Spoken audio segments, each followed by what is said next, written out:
are in listen-only mode. All right. Thank you so much, everybody, for joining us today for a very exciting partner webinar with Page One Power and ContentKing.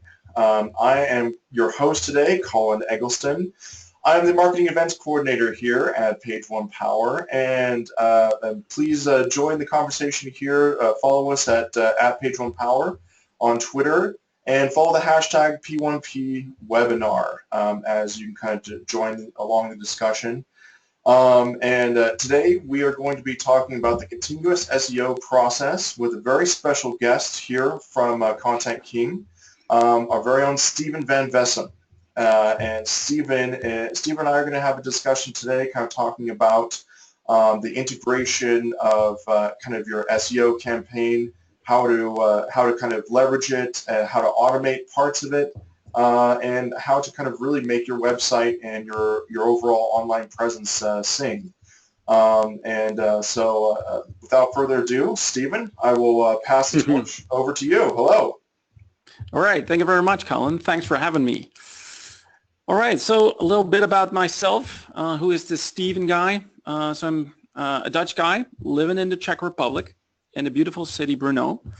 I've been in the business for over 10 years, 3 years in-house and 8 years agency side, of which 7 years I ran my own agency. And at the moment I'm the Chief Customer Officer at ContentKing. ContentKing is a content monitoring application, which I'm going to be telling you guys a bit more about. But the webinar today is going to be about the continuous SEO process that I've developed during my agency years, and I'll walk you through it. Hopefully at the end you guys will have some inspiration and some actionable to-dos basically that you can start implementing right away. All right, so let's dig in. What's the problem we're facing? SEO is continuous by nature, but why aren't we? And why aren't our processes and tools? So search engine crawlers are continuously crawling the websites, and our processes and the way we think and our tooling aren't necessarily geared towards the continuous aspect. And I think that's fundamentally flawed. So the thing we were running into at the agency was that we would do like a weekly checkup on our clients' websites, and within the checks, a client or a developer would mess up, and we'd only find out about that a week later.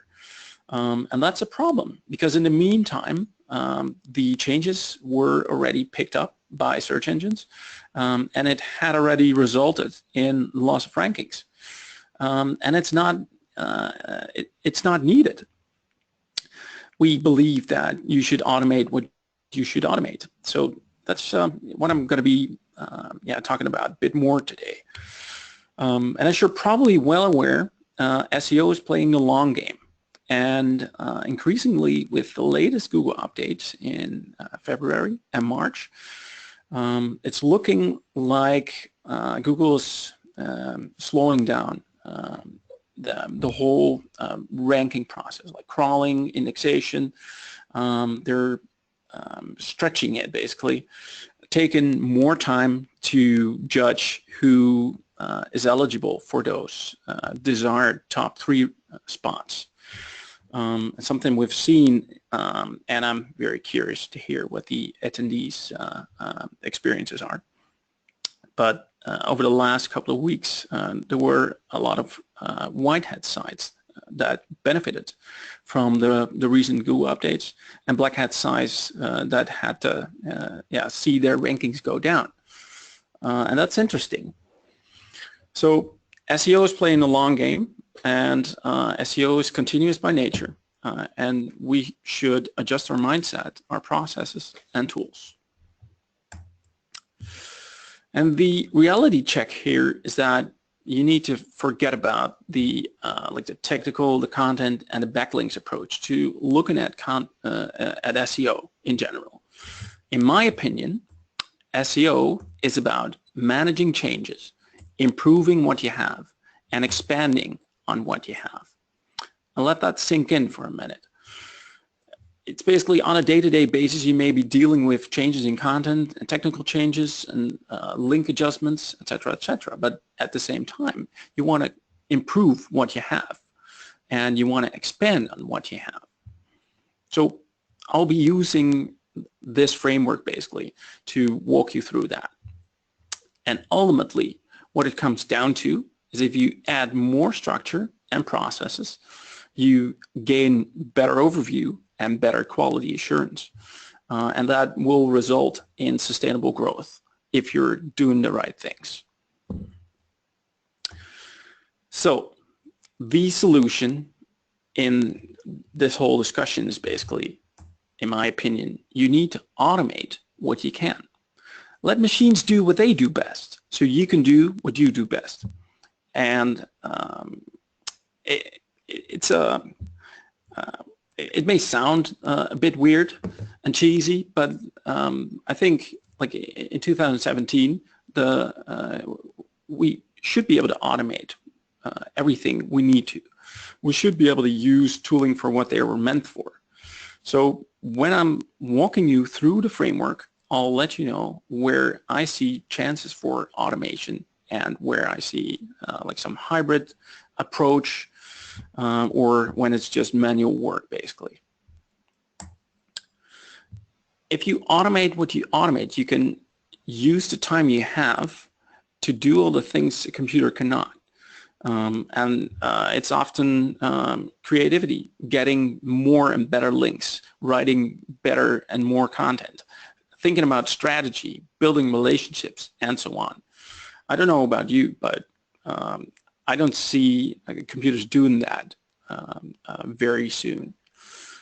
But maybe you want to weigh in here, Colin. Do you see any automated link building techniques?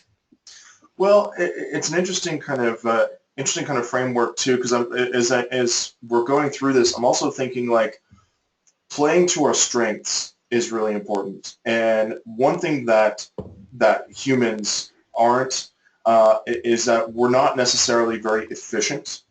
We're not efficient to the level of machine level, basically, where I can have a machine monitoring my website for certain events, and then that machine will monitor it every second of every day until I tell it to not do that.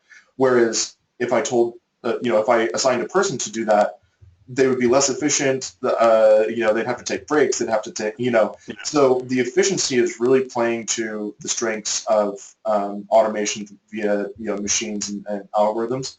And I think that we need to take advantage of that in the SEO realm because it's such a competitive marketplace and it's a very crowded marketplace.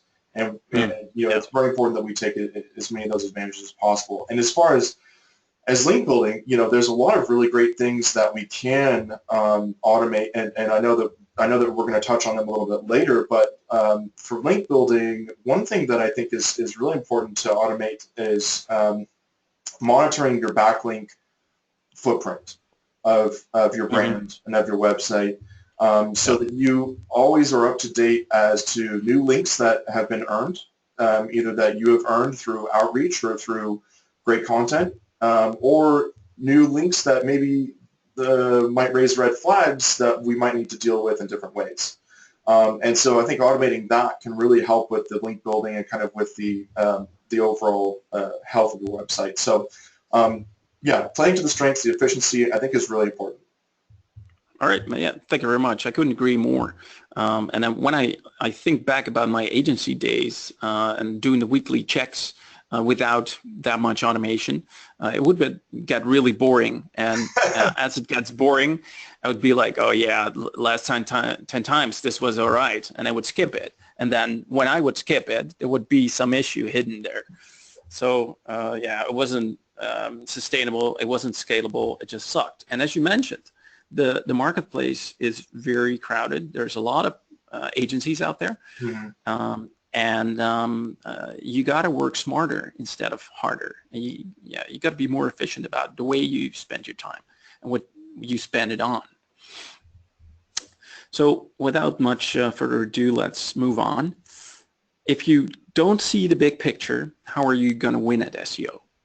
You need to put yourself in a position to win. And that's basically what I'm hoping to get across today. Managing changes. Is your platform in good shape? And were there any changes from a technical point of view? This is basically a question you need to ask yourself on a daily basis. If your platform is heavily developed, like if you're only pushing a couple of updates a year, you don't need to check this obviously every day. But we have a lot of clients that are pushing out daily updates to their websites or e-commerce platforms, and then you just want to be on top of that. You want to know at every given point in time, am I doing it right? Or did the no index on all of the pages from the staging environment sneak in and stay in the code or whatever? That's the kind of stuff that kept me up at night, that I didn't want to be bothered with because it could be automated. So when I'm talking about technical changes that you need to be aware of, these are like the most obvious ones, like URLs, canonicals, redirects, meta robots, broken links, etc., etc. And this is all something you can automate, which is great because it saves you so much time. So let's take some examples. So how would you check this? As you can guess, you can monitor this and receive alerts for any issues with this. And I'll quickly show you a screenshot of our application where we're, for instance, monitoring potential issues with the canonical link. And as we're continuously monitoring the website, we'll keep track of all the issues we find. And you basically have a real-time overview of all of the issues that we found in the different categories that we're monitoring for. And for instance, the redirects, it's something you want to prevent users and search engines from hitting redirects within your sites. So it makes sense to update any links going to old pages that have been redirected in turn to another page. So for instance, this is we're monitoring some pages on the Google Webmaster site, and this URL was redirected to another one, but there's still 2 links going to the old URL, which should be updated. So Google, if you're watching, be sure to fix this. All right, so have there been any changes from a content point of view? Well, here again, you can monitor for that. You can check whether pages were added or removed. And you can see what the changes were within pages. All of the tools are out there. You just need to use them and fit them in your workflow. So basically here I've got a screenshot of a page where there have been quite a lot of changes after a migration. So title changes, meta robots changes, meta descriptions, headings, canonicals, you name it. Lots of changes, and you want to keep track of those. And that was actually something that I was pretty upset about when I was running my agency, because there were clients and sometimes even team members that would make changes in titles, meta descriptions, headings, and so on, which weren't in line with the keyword strategy I had set up. But I would only find out much, much later about this when I would go through it and remember it. And there's no good reason for that to happen because, yeah, as Colin and I just talked about, computers are very good at checking these things. That's what they were built for. Yeah, why not rely on them to find these changes? But also from an external point of view, you got to ask yourself, were there any external changes? And when I say external changes, I mean backlinks, mentions, rankings, competition, algorithmic updates. And when we're looking at mentions, backlinks, and rankings, a lot of that can be automated, and you can just get alerts for new mentions, new or lost backlinks, rankings going up significantly or going down significantly.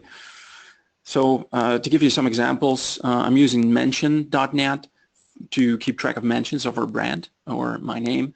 You can, for instance, reach out to, hey guys, thanks for sharing my article or mentioning my article. Could you perhaps make it a link instead of a mention?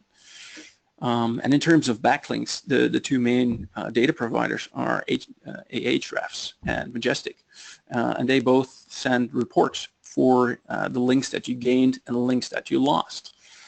So that saves you a lot of time having to log in and getting the data and so on. It just makes sense to have this all set up. And the same goes for rankings. I would definitely, like if you're in a very, very competitive market, you should be checking your rankings every day, maybe like during the day, unless it drives you crazy. But if it doesn't... Sorry, Stephen, I just wanted to... Yeah, sure, go ahead.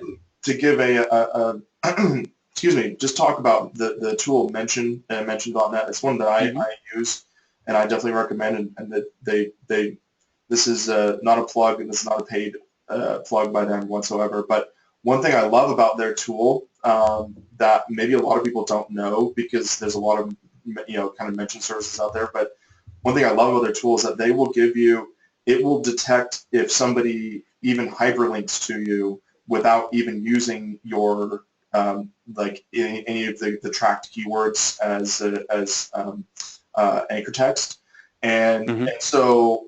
Like I've found mentions of Page One Power where someone has linked to us just using like a white noise, learn more about here, learn more about it here. Yeah. And it'll tell me that I got mentioned just because it scraped that link to Page One Power without even Page One Power being mentioned explicitly in the article. So anyway, just a really plug for Mention, because it's a really powerful way to kind of see exactly almost in real time where your brand is kind of being linked to and mentioned online as well. So plug for them. And of course, Ahrefs and Majestic are great tools as well. Yeah, agreed. And Colin, do you know any good alternatives to Mention? Because like a couple of years ago, a lot of people were still using Google Alerts, but back then it wasn't very good. It would not catch a lot of stuff. Right now it just sucks, I think. This is the best tool for the job at the moment that I know of. Of course, for the attendees, like if you have any alternatives which are worth sharing, just send them in the question box. But I think this is the tool for the job at the moment. I think so. We do have an attendee who, Eric, says that Google Alerts is good, a good free way to kind of monitor that. And he's saying that it shows even if they don't hyperlink, which is a good point too. And our contributor Andrew says BuzzSumo, which I think is a great, absolutely great for monitoring. But isn't the BuzzSumo more for finding content that's been shared rather than tracking keywords? I believe that you can put in like a piece of content, or even your URL, even just your URL, and it'll tell you where it is and where it's been shared, rather than just like a single piece of content. You might be able to do it at the domain level, but it's been a while. But they have a great brand mention feature. Cool. All right. Well, that's a good addition. Thanks. All right. Onwards. When you're taking a look at competition and algorithm updates, I would say it's semi-automated. And one of the things that you should always keep doing is basically Googling yourself for certain keywords and use incognito windows or VPNs or whatever to make it as objective basically as possible. But you gotta be using Google, Bing, Yahoo, Yandex, or DuckDuckGo, whatever, the search engine that's relevant for you. You need to know what the search engine result page look like. You got to know what you're up against. So basic Googling is very important. I'll show you a nice screenshot in a little bit. In terms of keeping tabs on competition, I think there's two main players on the market that do this pretty well, Ahrefs and SEMrush. They have a lot of competitive intelligence about domain names. What are the keywords they are ranking for? What are they advertising for? And they also put these in a graph where you can kind of see, okay, how big is the competition and so on. So check it out. The deck will be shared later on, right, Colin? That's correct. We can share it out either on SlideShare or through other means as well, even just on the website. And then we also will upload the recording on YouTube and on the website on our webinars page. Yeah. Great, great. Because I included a lot of links within the slide deck to specific pages to make it as easy as possible for the attendees to find the stuff that I'm talking about. So that would be really useful. Cool. Excellent. All right, so in terms of algorithms, there's a couple of services out there that will alert you when there is Google updates. That's basically the Google updates. That's what the SEOs basically obsess about.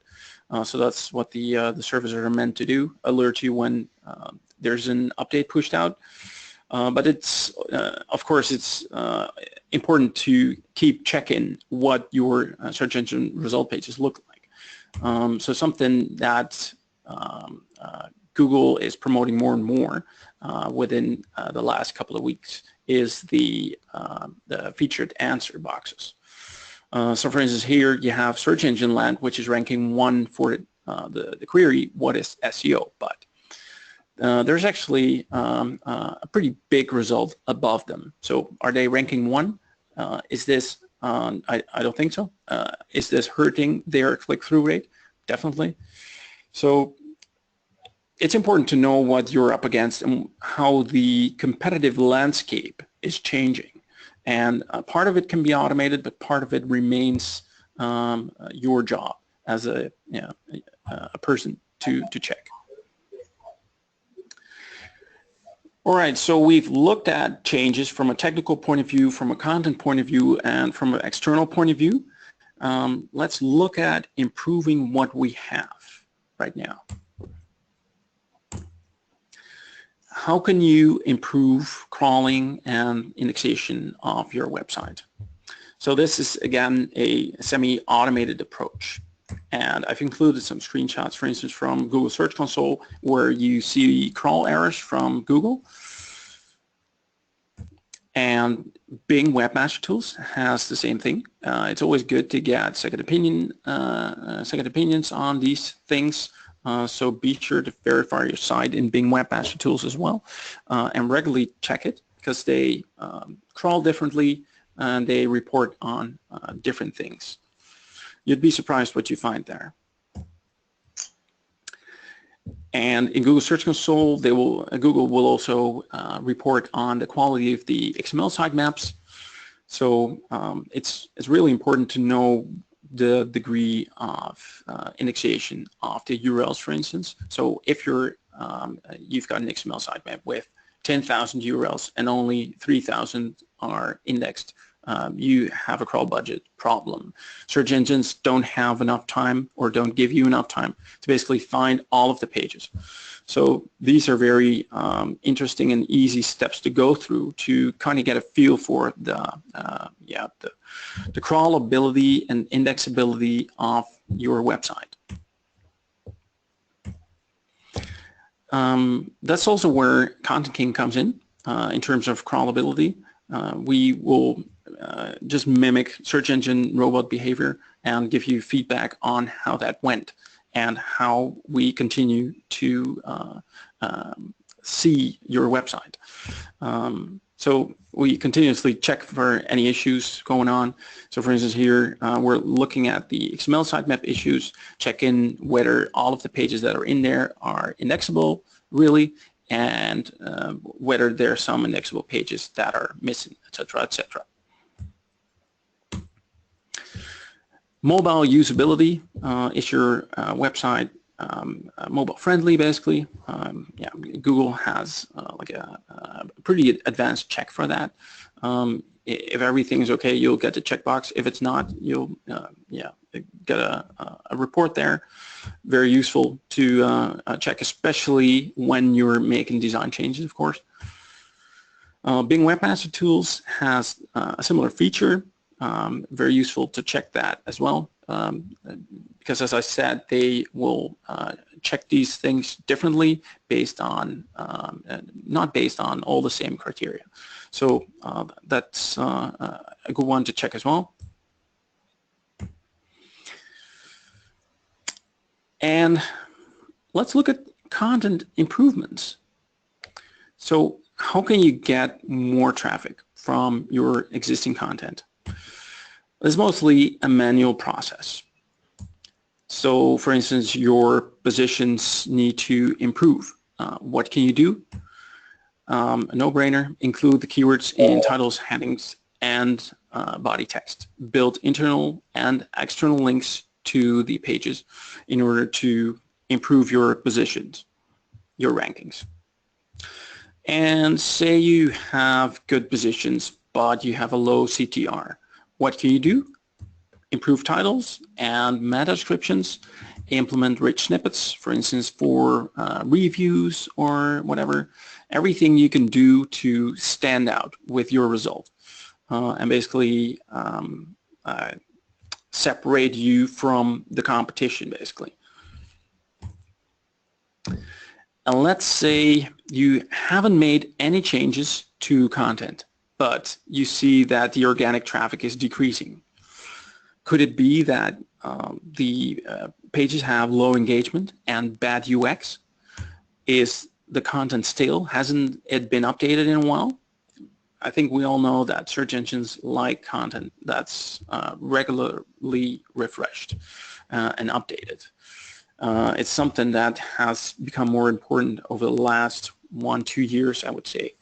And keep that in mind when you're going through your websites and checking them and to see how you can improve on what you have.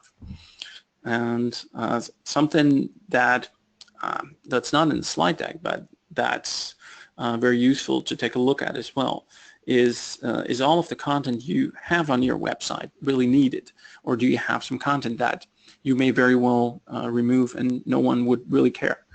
I think there have been quite some case studies about this, like content pruning, where they will remove content and organic traffic will go up, simply because of the overall content quality goes up, and search engines have less trouble crawling the website, understanding it, and so on. So content pruning, something to keep in mind as well. And let's look at the improvements from an external point of view, improving existing links, for instance. It's a semi-automated approach, and I would focus on the target URL. So every once in a while, people will link to your website, but they will link a completely different page than what you had in mind. Or they forgot the trailing slash or the www subdomain. That's something you can easily fix. So you can reach out, say, hey, can you adjust the link because it's incorrect, blah, blah, Something that you can try as well is improving the anchor text of your links. But, and this is very important, you shouldn't overdo it, because there has been a lot of discussion going on about the most recent Google updates, where they will be more strict in their algorithmic approach on finding websites that are tinkering with the anchor text too much, where they basically where the ratio of branded anchor text is very different from your competitors, and for the exact matching keywords, same thing. So don't overdo this. Be very conscious about this. But if you see some room for improvement, go ahead. And Colin, maybe it would be useful to get your view on this as well, as someone that works for Page One Power. I think Ahrefs wrote an article about this a couple of weeks ago as well, where they analyzed anchor text from for a lot of websites. What's your take on this? Right. There's a couple schools of thought, a couple ways to kind of approach it. I mean, you're exactly right. There is a danger of over-optimization, and having something that's having an anchor text profile that is too optimized, too branded, or too keyword specific, like save like 20% on these great shoes, or like cheap shoes for sale, right?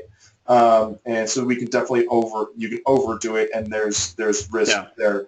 I would also say that an important time to reach out in regards to anchor text, and I'm a big advocate of just kind of laissez-faire anchor text. If someone wants to link to my site, I like to just stay away from how they link to me anchor text wise, with a few exceptions.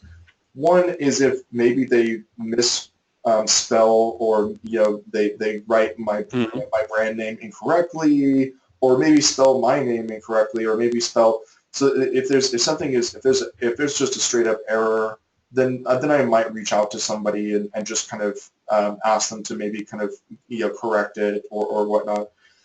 But regarding the target URL, one thing that a lot of people really need to keep in mind too is that as you do something as simple as like archive your blog, or change, maybe even change parts of your site around your slight architecture changes, you suddenly, all those external links, you have a chance of orphaning and disconnecting a lot of those external links if you don't, with just a simple architecture change.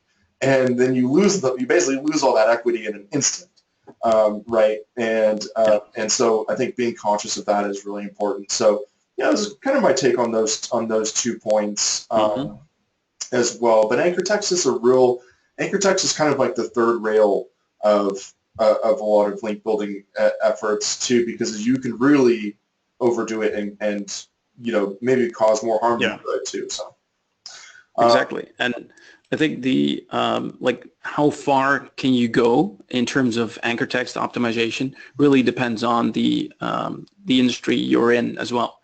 So if you're, I don't know, running a mommy blog, it's different from an e-commerce platform selling shoes, or it really depends on the market you're in as well, and what is normal between quotes in your market. Absolutely. And I just wanted to pop in again. We have a couple of questions. So people are, looks like some people are having a little bit of difficulty with seeing the presentation. I checked with our staff. They're seeing it all right. They're seeing the slide deck, and they're seeing your video feed. So I would just ask, and I'm seeing both as well. So I would just ask to maybe there's a setting on the webinar page to expand both. And so hopefully, and maybe someone's on mobile. I haven't checked on mobile, so I'm not really sure. It might, since there is the webinar, or excuse me, the webcam feed and the slide deck feed, it might be choosing one over the other on mobile.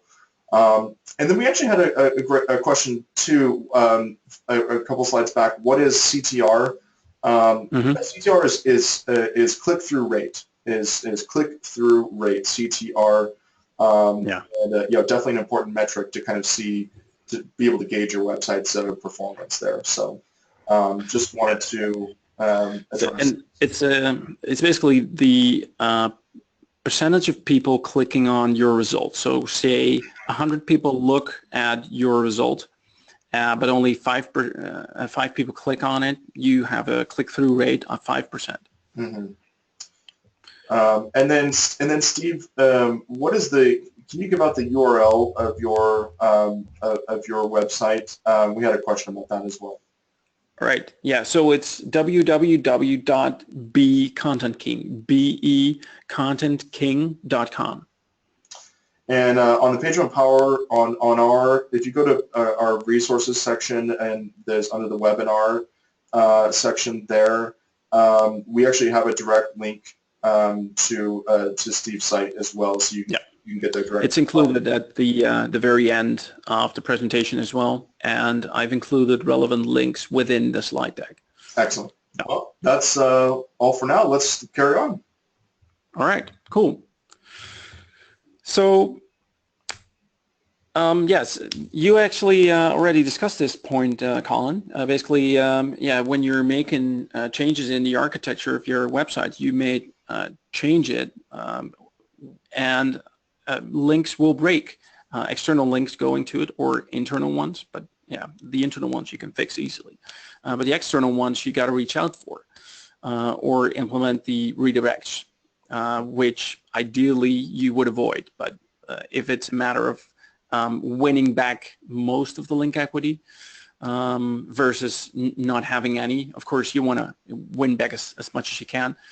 But going through the an overview of all of the backlinks you have and the pages they are going to, and making sure that all of the pages work is really useful.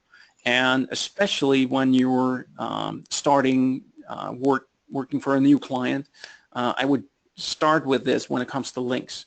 Just basically look at, okay, what do I already have? What can I optimize? Instead of going after new links solely. All right, so you got to identify the links. There's a couple of different ways to do that. You can use Google Search Console, but a lot of people say that it's not as complete as Majestic or Ahrefs. So what I do is I combine those three sources: Google Search Console, Majestic, and Ahrefs. And when you're basically pulling them all in, you gotta remove the duplicates, of course, but you will see that all of them have a lot of overlapping data, but there's parts where each of the data sources have a bit more than the others. So I would always reel in as much of the data as you can. I think both Majestic and Ahrefs have free plans as well. To some degree, you can. I think the amount of links you can download is limited, but it's not that expensive. So and it's really important to know the websites that are linking to you. So if it costs you a bit of money, invest in it. It's worth it. And something that's that we mentioned earlier is basically people linking to you or people mentioning you without linking to you. So I've done a bit of research. There is a Google spreadsheet. It's a tool based, it's built by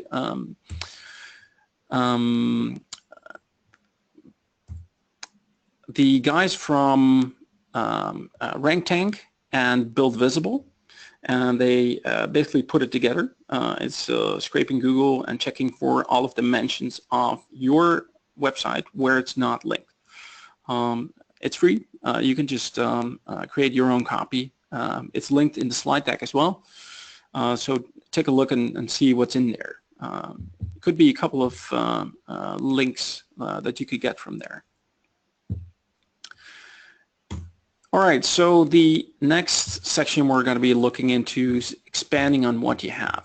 But let me just quickly summarize what we talked about earlier. We've covered managing changes. We've covered improving on what you have. But that's basically all looking inward, so to say. But of course, you got to expand as well. So that's what this section is going to be about. Using technology, like new technological developments to your benefit, and writing more content, getting more links. So every once in a while, you got to ask yourself, what new developments can you benefit from? And to give you some examples, for instance, AMP, or the big push from Google to HTTPS, mobile friendliness, and the inclusion of rich snippets in your pages. And I think a lot of you will be thinking, hey, yeah, I know all these things, but every couple of months there will be new developments that you can benefit from. So be sure to check for that and make sure you benefit from these developments. So for instance, if you're in the publishing industry and your competition is implementing AMP, you should definitely look into that, see if that's not something that you should be benefiting from as well. A good friend of mine is Omicido. He works for the Daily Mail, and he's gotten very good results, for instance, with implementing AMP for them. It's not for everyone with all of these advancements, but be sure to go through them and really think about them and give them a fair chance. There's always going to be pros and cons and people shouting, yeah, this sucks, you shouldn't be using it, but just, give it some thought and make up your own mind about that. And Steve, we have a question here from Jonathan asking about what do we mean by rich snippets? What are rich snippets? Yes, so has anyone seen the stars in Google result pages? When you're, I think in the insurance industry, it's very well known if you're searching for TV shows or movie names. IMDb has it implemented as well. You'll be searching for something and you'll be seeing like a star rating in the Google search result page. Mm-hmm. And that's been done with rich snippets. And rich snippets come in many forms. You can also add them for, I like to think of this in terms of structured data, giving search engines more information about what a page is really about. So for instance, if you're running a blog with recipes, you can also mark up your page and tell search engines that it's actually a recipe. And for instance, Google has a specific styling for the listing in Google when it comes to recipes. So I hope that answers your question, Jonathan. Just Google it a little bit, and otherwise send me an email at steven@becontentking.com, and I'll be happy to send you some examples. Yeah, I like to just kind of think of them as, you know, a more robust search result rather than just the title, you know, the clickable title tag and the meta description and maybe like a, you know, cached version or other, you know, things like that. Other things kind of populate within that real estate area. You know, maybe even it's previews of, it's like, you know, click here to go to their blog. You know, you can click to go to their, you know, contact page or something like that. Even just something simple as that is kind of just makes the search result more robust. And then Steve, too, I want to add something to this list. I think you touched on it a little bit, but one thing for expanding your technical foundation too is look at your website's loading speed, your average loading speed, especially for pages that you're really very good. well. Yeah. Because that's been there's a lot of concentration on that nowadays by Google, kind of importance put there, and so yeah, just keep an eye on that too. You want to be around at or under the 1 second mark for your loading times. Yeah, plenty of research has been done that shows that conversions go significantly down as your load time of the page goes up. So it's actually about just making more money out of the visitors you already have. Mm-hmm. Yep. All right. Can I carry on, Colin? Please. All right. Cool. So I've listed a couple of websites you can keep track of when it comes to new developments going on in the search space. Take a look at them later on. You probably know some of these, if not all, but yeah, this is a pretty good overview. Now let's look at expanding the content that you have, getting more traffic through new content. So it's interesting to take a look at what keywords are you not ranking well for yet, but do have potential. So as your website's growing, you're basically getting feedback from Google, for instance, in Google Search Console. So you can check in Google Search Console for what keywords you're ranking, what your click-through rate is, what the average position is, etc., etc. And always be sure to cross-reference this data with ranking applications. But it contains quite some useful information. It probably will contain keywords that you're ranking for that you didn't know about before. So go through the keywords on a regular basis and use that basically to fuel your content marketing strategy. So for instance, here there's a screenshot. You can find this under search traffic, search analytics. You'll find the keywords that you're ranking for, and you can use that to as input basically for your content marketing efforts. But you can also use on-site searches. If you're tracking those, for instance, in Google Analytics, be sure to check them. These are the actual search terms people use on your website, and that can include some interesting keywords. But it's also a sign that the content they're looking for has been hidden in your site, that you should revisit your navigation, for instance. So it's in Google Analytics under behavior, site search, search terms. And keep track of what's going on in your niche. So for instance, set up RSS feeds. Yes, people, we're still using them to kind of keep track of industry news in an organized way. Sign up for newsletters and use tools such as Mention and BuzzSumo. And that's interesting. BuzzSumo is there, and I didn't secretly add it after the question came in. So it's there. Find successful content in your niche, and that's actually what I like most about BuzzSumo, because it'll basically show you the most shared content on the interweb around certain topics. And it will pull in the Facebook shares and LinkedIn shares, et cetera, et cetera. And you can filter based on that, et cetera, et cetera. And you also see when the markup is there in the pages, what people wrote the articles. So you can use that basically to connect the dots. You may see patterns that certain people are creating all of the great content in your industry. So that's all useful information.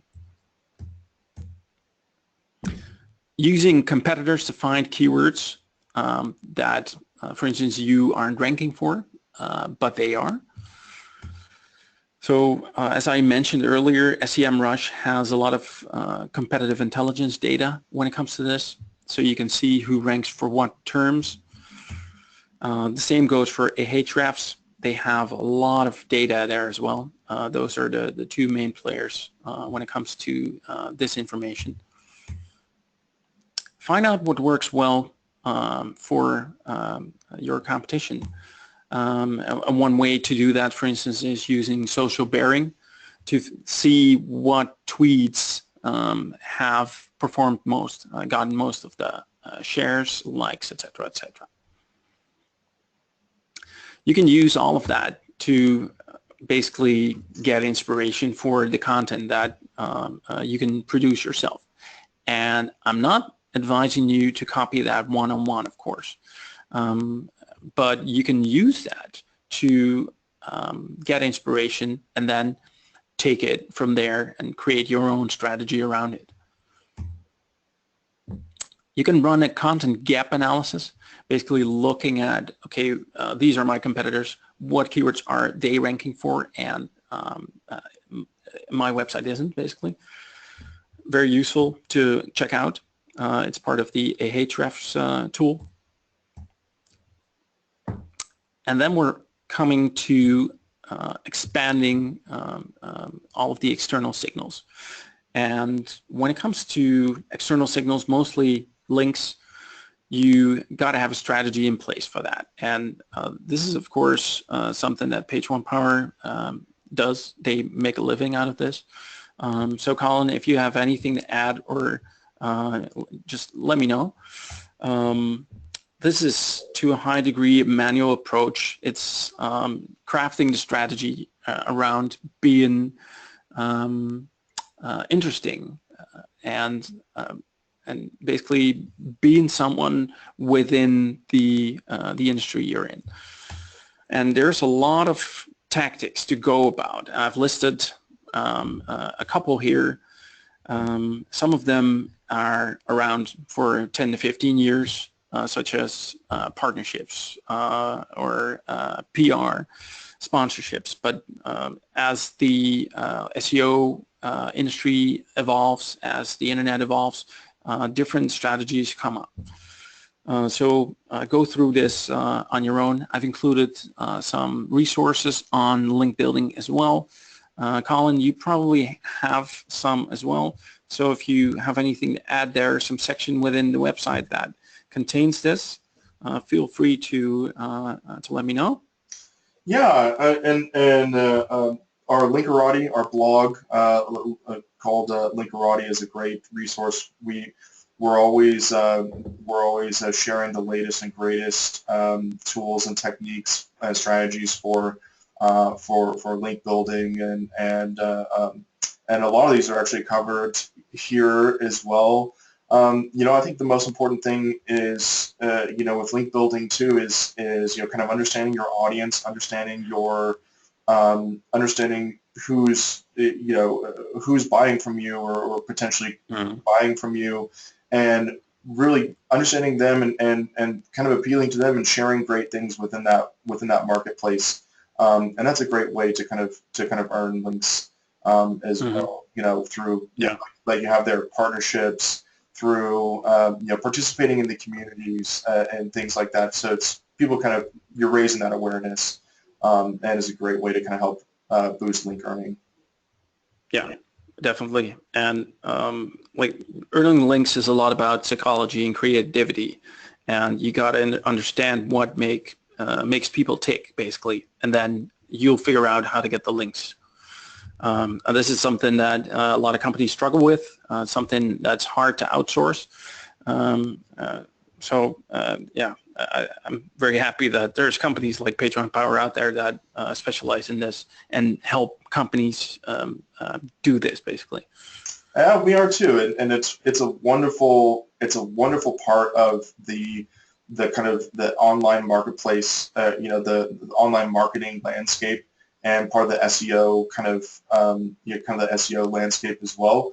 And we really enjoy the work. We enjoy working with businesses of all types. And so we'll have a poll question at the end as well that we'll kind of ask people if they want to learn more about our services. But yeah, it's a very interesting business to be in, and it's very fun. Cool. Good to hear. Well, I couldn't agree more. I've been in love with the industry for over 10 years. All right, cool. Let me wrap this up. I think I need to pick up some pace here. So something that we covered before as well is finding out what links your competitors have. You can use tools like Ahrefs and Majestic for that. Here are some resources on link building. Be sure to check out the Page One Power blog as well. They share some really good stuff. And that concludes the webinar for today. I'm going to give you a very short summary of what hopefully will stick. I would be very, very pleased if it does.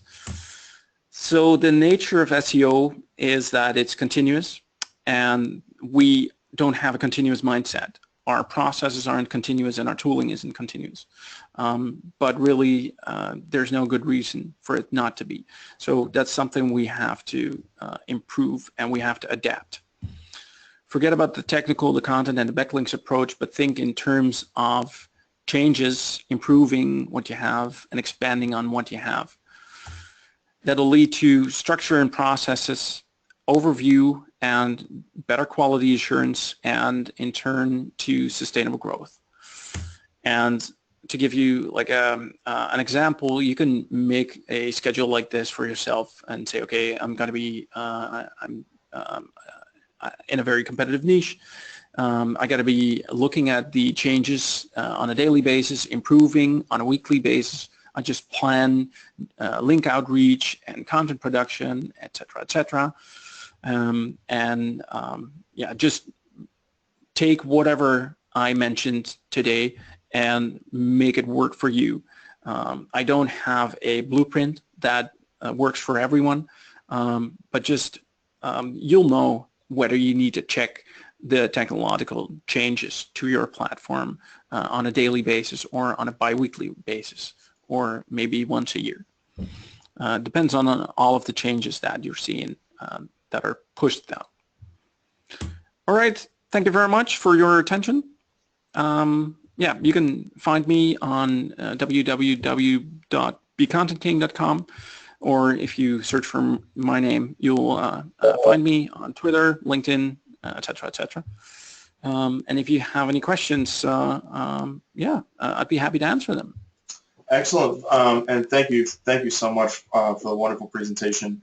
I would like to, Steve, and if the audience is in with us as well.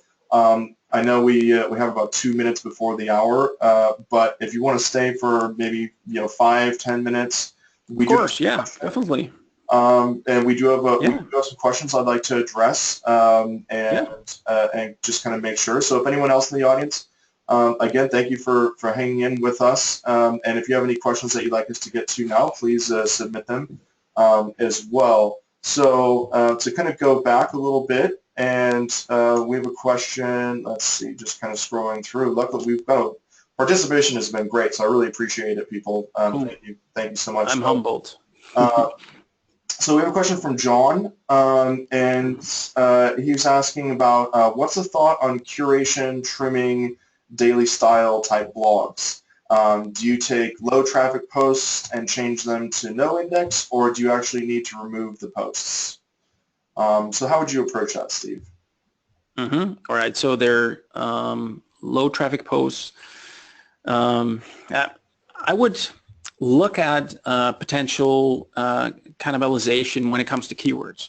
Like, are a lot of the posts around the same topic, and are they basically competing with one another? If they are, I would merge them into one, and basically, for instance, bring 10 pages back to one, a very strong one, maybe a very long one. But I think that makes sense if you're seeing that certain pages are getting very, very little traffic, and they're basically not adding any value really within the website. You may as well remove them, redirect like the very few visitors and search engines to another page. I would focus on, when it comes to content pruning, I would focus on the level of engagement people have with the content, the amount of organic traffic you're getting, whether the page has good user experience. Like, is it nice to read, or is it like a huge blob of text without paragraphs and headings and so on? If you do a content audit and you basically score all of your pages on those criteria, you'll soon find out, what to do with those pages. Excellent. And actually, you know what? Speaking of questions, let's get to a poll here real quick. I'd like to do just to get this one out of the way. I'm going to do one here. Asking about, are you interested in learning more about Steve's or Page One Power services? So we talked a lot about kind of the services that we offer here today. So I'll just leave the poll up here. I'll just kind of talk through for about 15, 20 seconds. Be Content King and PageOnePower.com. We'd love to continue the conversation with you and see what we can do for you and for your business. So please let us know, and then we can kind of continue the conversation elsewhere as well. And I think that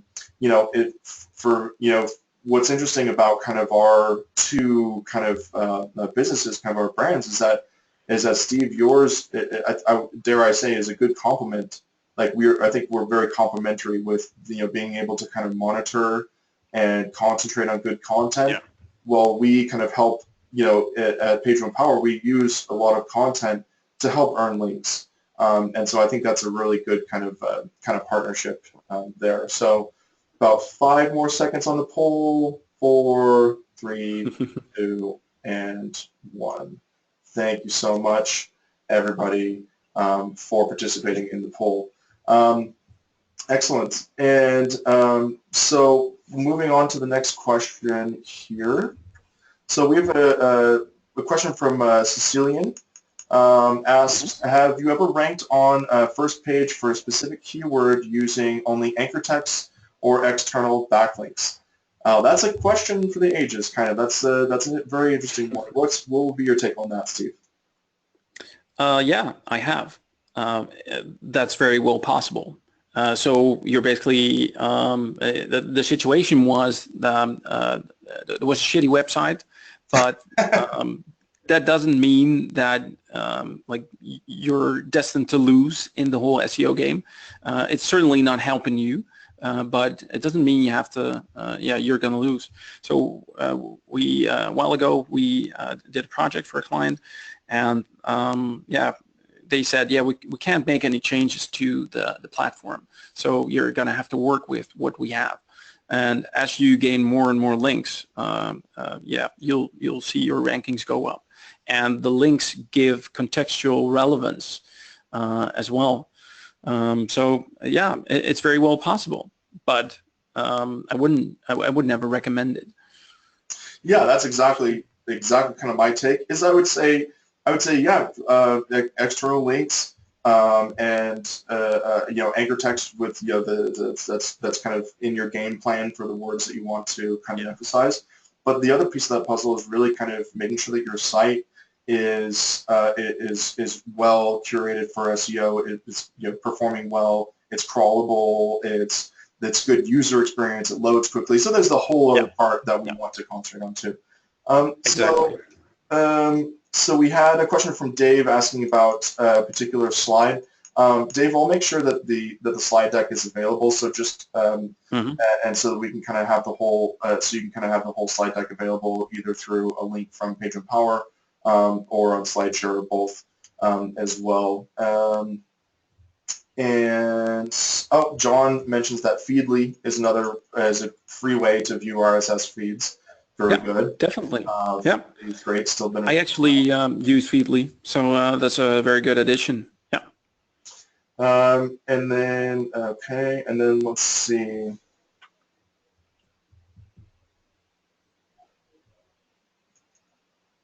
Okay, so question from Sam. Google Analytics, when average page visit duration shows 0 seconds, bounce rate 100%, does that mean you have bad content? Interesting question. So bounce rate 100% and the average duration 0 seconds? Is that correct, Colin? That's correct. That's the situation. To me, that sounds like a bot executing JavaScript and triggering Google Analytics. Yeah.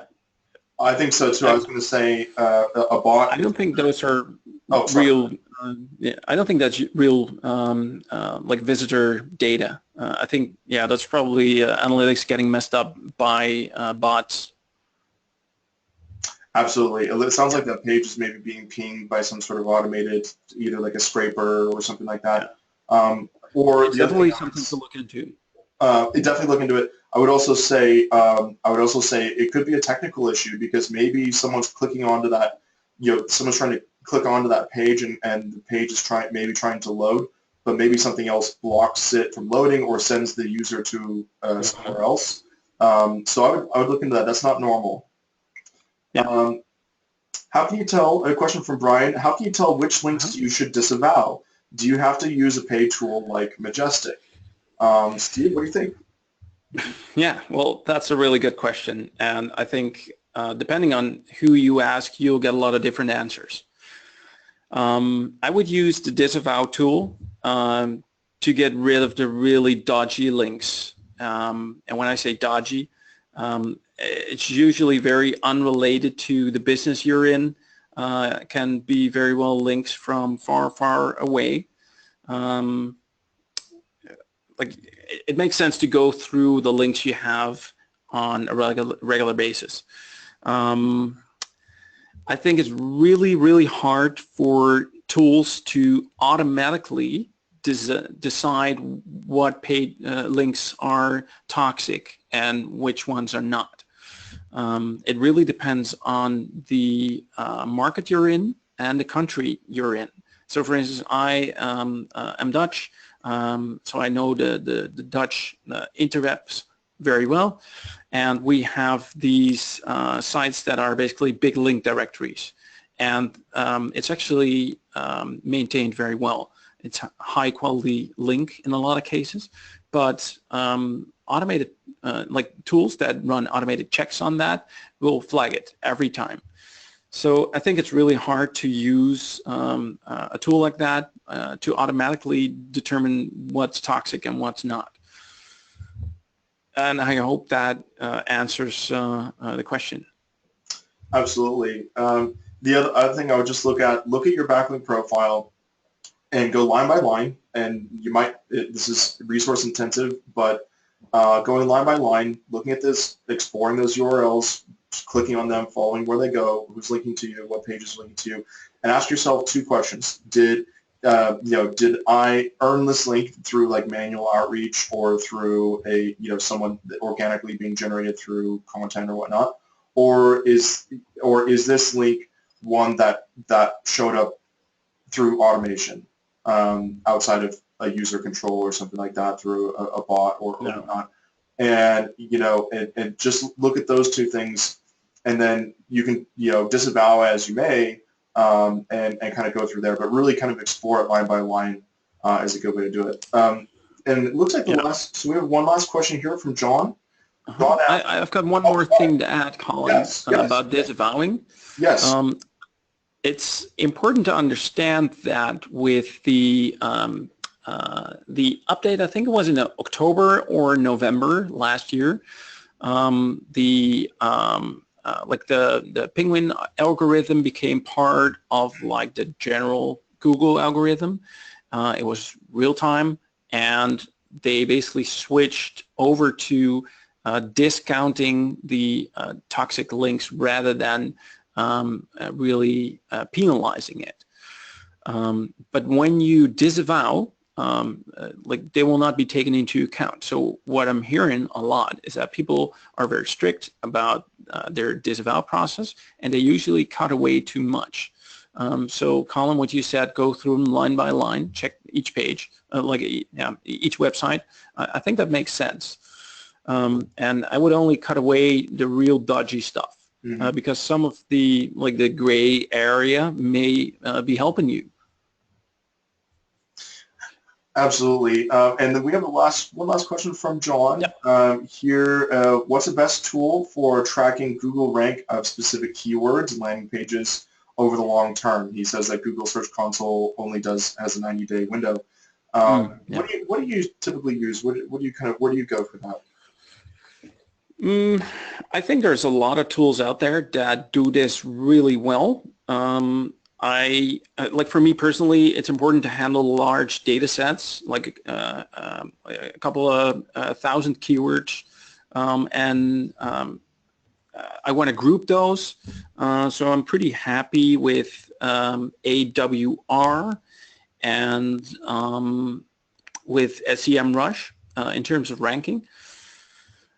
Because I also want to see what features the snippets have, like does the result page have, like for instance, Google Images listings as well, or Google Maps listings, or a knowledge graph on the side, those kind of things. It's all very relevant to understanding quickly what the landscape, the competitive landscape is like.